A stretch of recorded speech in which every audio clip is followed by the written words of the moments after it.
When I went no contact with my mother, I was only 23 years old. I was a single mom. I had two kids. I was in a relationship, and, life went on without her, a lot more peaceful.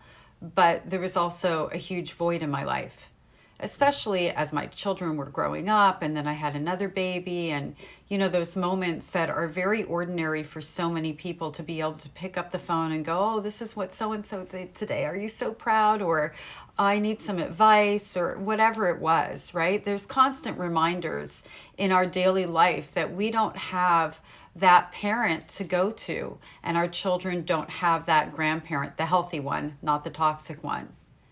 Throughout all of that, and for many years thereafter, I'm talking probably the first 15 years of my no contact, therapy included in all that. So, really, having gone through a big part of my healing journey, I still had this one fantasy that would pop up or dream or whatever in my quiet moments, that when my mother was dying, she would call me to her deathbed to tell me how much she loved me and how sorry she was and how she should have done better.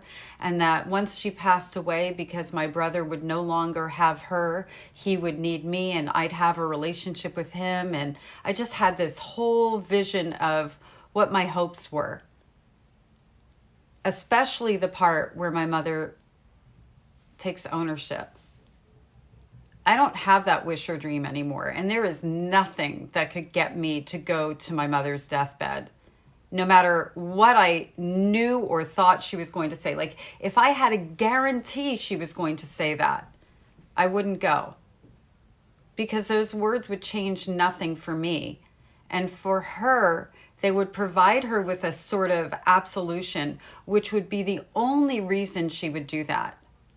Because until her last breath on this earth, she will always be who she was, who she is. She's a sociopath and a narcissist. I'm sharing this because I know that there's people out there in that part of their healing journey. So ask yourself this question, and I wish I had asked this of myself and stopped this part of like my fantasy world. It didn't hurt me, but it does impact the healing process. What do you get from that? What does it change?